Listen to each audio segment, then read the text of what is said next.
मेरा नाम रमेश है। मैं अपने आप को बहुत खुशकिस्मत मानता हूँ कि मेरी शादी रचना से हुई है। रचना और मेरी शादी घरवाले की मर्जी से हुई है। रचना बहुत सुंदर है। शुरुआत में मुझे लगा था कि वे मुझसे शादी को हाँ नहीं करे कहेगी, लेकिन जब मैं उससे देखने गया तब उसके स्वभाव का पता चला। बहुत अच्छा उनका परिवार था। रचना जब शादी करके मेरी जिंदगी में आई तब से मेरी जिंदगी बदल गई। सभी मुझे कहते थे कि मैं बहुत खुशकिस्मत हूँ। अभी मेरी शादी को करीब 3 महीने ही हुए हैं। मेरा सपना था कि बड़े शहर में शोरूम बनवाऊं कपड़ों को। मैंने रचना को इसके बारे में बताया। रचना को पता है कि यह मेरे लिए कितना बड़ा सपना में दिन रात इसी में लगा रहता है। बड़ी मुश्किल से मुझे एक जगह मिली, लेकिन वैसे बहुत ज़्यादा थे, इसलिए मैंने अपने गांव की ज़मीन बेचने का फैसला किया था। ज़मीन में मेरे पिता के दूसरे भाई का भी हिस्सा था। इसी काम के लिए मुझे कुछ दिनों तक गांव में जाना पड़ रहा था। मैंने रचना को चलने को कहा क्योंकि पता नहीं कितना समय लग सकता है, लेकिन उसने कहा कि वो अपने मायके चली जाएगी। रचना ठीक है। रचना अपने मायके चली गई। मैं अपने गांव चला गया। रचना से फोन पर बात किया करता था। जमीन के कागज और सारी बातें में समय लग रहा था। इस दौरान मेरी पत्नी से मेरी बातें होती रहती थी। मैंने एक शाम उसे फोन किया तो वे बहुत कुछ बदली बदली थी, ज़्यादा बोल नहीं रही थी। मैंने पूछा क्या हुआ, तुम ठीक हो? वे बोली कि मुझे आपको कुछ बात बतानी है। मैंने कहा कि बताओ क्या बोलना चाहती हो। वे थोड़ी देर चुप रही और फिर बोली अभी नहीं, मैं आपको मिलकर ही बताऊंगी। मैंने कहा ठीक है, लेकिन मुझे नहीं पता था कि मेरी जिंदगी में इतनी बड़ी बात होने वाली है।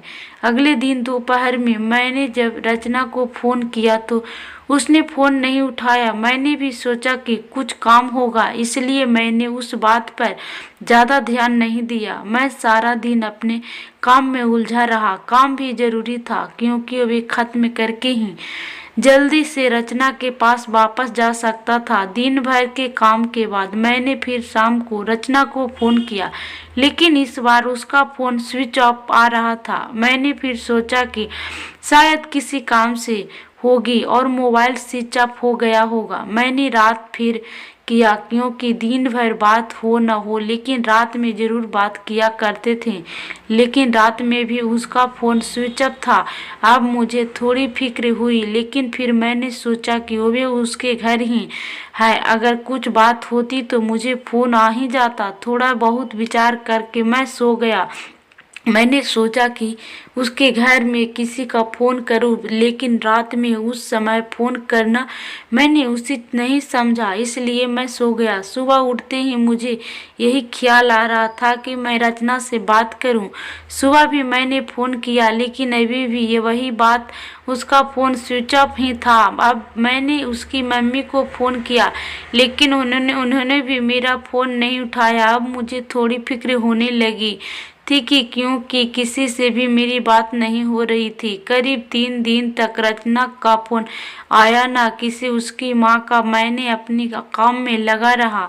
फिर एक शाम मेरी सास का फोन आया। मैंने पूछा कि रचना कहाँ है। वे बोली रचना अपनी एक चचेरी बहन की शादी में गई है, शायद वहाँ नेटवर्क नहीं होगा, इसलिए बात नहीं हो पा रही है।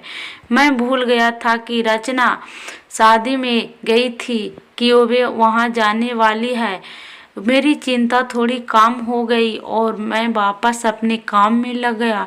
रचना वहाँ 5 दिन तक रुकने वाली थी, इसलिए मैंने सोचा कि शायद 5 दिनों तक मेरी रचना से बात नहीं हो पाएगी। मेरा काम भी लगभग खत्म हो गया था। मेरे हाथ में पैसे 2 से 4 दिन में आने वाले ही थे। जैसे ही मेरे हाथ में पैसे आए मैं वहाँ से निकल गया। वहाँ से निकलने के बाद मैं सीधा अपनी पत्नी के घर ही गया उसे लेने के लिए। जैसे ही वहाँ पहुँचा मुझे देखकर मेरी सास हिचक गई कि रचना कहाँ है। मैं वे बोली कि वे अभी आई नहीं है। मैंने बोला कि आई नहीं है, अभी तक उसका फ़ोन भी नहीं लग रहा। मैंने कहा कि आप मुझे वहाँ किसी का नंबर दे दो कितने दिनों से रचना से बात हुई नहीं है। वे कुछ देर सोचती रहती, फिर बोली कि अभी मेरे पास नहीं है, मैं आपको किसी से पूछ कर देती हूँ। करीब 8 दिन हो गए थे मुझे रचना से बात किए। मुझे रचना पर भी गुस्सा आ रहा था कि उसका फ़ोन स्विच ऑफ क्यों है, साथ उसका फ़ोन काम नहीं कर रहा है तो वे किसी दूसरे फ़ोन से कर सकती थी कि नहीं।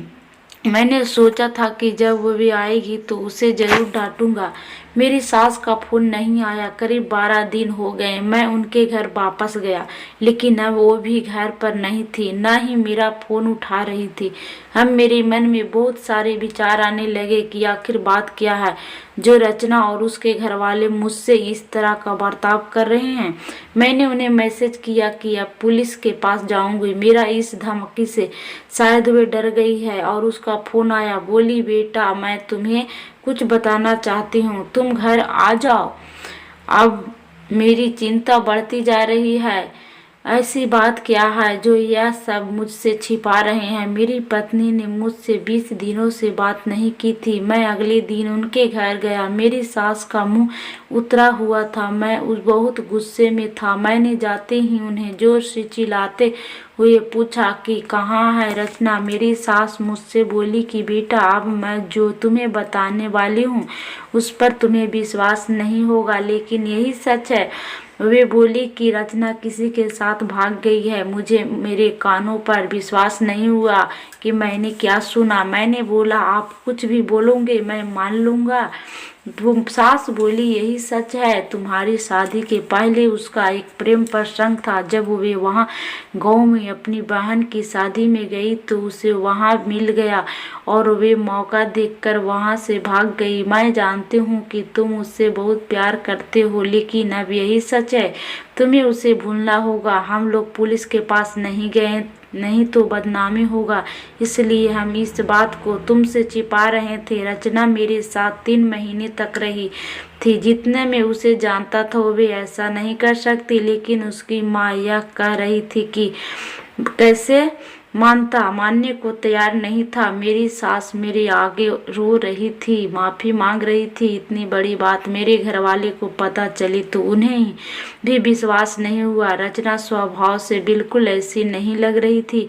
रचना की माँ को देखकर मैं और मेरे घर वाले चुप रह गए। हमने कुछ बड़ा कदम नहीं उठाया। मैं अपने साथ हुए इस धोखे को बर्दाश्त नहीं कर पाया। मैंने रचना को बहुत प्यार किया और मुझे कुछ भी हासिल नहीं हुआ। रचना नाम से मुझे नफरत हो गई। मेरी जिंदगी पर इसका बहुत असर हुआ। जो शोरूम शुरुआत करने वाला था उसके लिए मेरे पास सब कुछ आ गया था, लेकिन फिर भी मुझे अब कुछ करने का मन नहीं हो रहा था। किसी के साथ इतना बड़ा धोखा हुआ तो कैसे खुश रह सकता। मेरे घर वाले मुझे संभाल रहे थे। मैंने उससे बहुत ढूंढने की कोशिश की। मैं चाहता था कि वो मुझे मिले तो मैं उससे पूछूं कि आखिर उसने मेरे साथ ऐसा क्यों किया।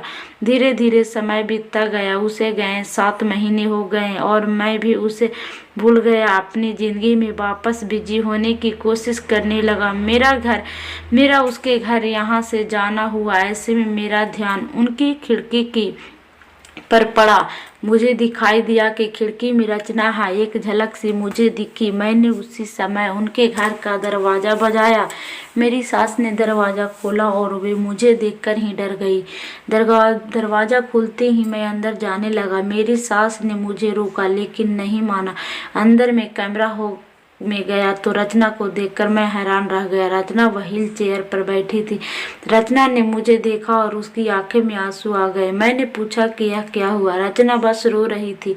मेरी सास बोली, बेटा, रचना जब शादी में गई थी तब उसका एक्सीडेंट हो गया था और उसे ऐसी जगह चोट आई जिसके कारण अब वो चल नहीं सकती। एक्सीडेंट के समय भी बेहोश में यह कह रही थी, तुम्हें न बताएं, वे बड़े काम के लिए गए हैं। डॉक्टर ने जब बताया कि हो सकता है रचना अब चल नहीं सके और इलाज पर बहुत ज़्यादा पैसा लगेगा, तब मैंने कहा कि दामाद जी को बता देते, लेकिन रचना ने कहा कि मैं उनकी ज़िंदगी ख़राब नहीं कर सकती। उनका सपना है कि शोरूम खोलने का, उनकी ज़िंदगी में जाऊंगी तो उन पर बोझ ही बनूंगी। इसलिए रचना ने यह झूठ तुम्हें कहने को कहा ताकि तुम उसे भला बुरा कह कर उसे भूल जाओ, उससे नफरत करो। मेरी पत्नी मुझसे इतना प्यार करती थी। मैंने उससे कहा कि रचना, अगर मेरे साथ ऐसा कुछ हो जाता तो क्या तुम मुझे छोड़ देती? रचना ने रोते हुए कहा कि ऐसा मत बोलो। रचना ने कहा कि मैं आपकी दोषी हूँ। एक्सीडेंट में हमारा बच्चा जो मेरे गर्भ में था वे भी नहीं बचा। आप मुझे भूल जाओ, दूसरी शादी कर लीजिए। मैं आप पर बोझ नहीं बनकर रहना चाहती। रचना की आंखें में आंसू नहीं रुक रहे थे। कितने दिनों उसने उन्हें रोका रखा होगा। मैंने रचना की बीते कुछ महीनों में न जाने क्या कुछ नहीं कहा, लेकिन अब वे रचना को एक पल भी अपने से दूर नहीं रखना चाहता था। मैंने रचना की एक बात नहीं सुनी। मैं रचना को अपने साथ ले आया। अब कोशिश यही है कि वे फिर से चल सके। मैंने मेरा शोरूम बेच दिया और अच्छे से अच्छे अस्पताल में रचना को दिखाया। उम्मीद की किरण दिखाई दे रही। बस मैं यही चाहता हूँ कि वे फिर से अपने पैरों पर खड़ा हो। प्लीज़ दोस्तों, हमारी वीडियो कैसी लगी दोस्तों, रिक्वेस्ट है दोस्तों, लाइक सब्सक्राइब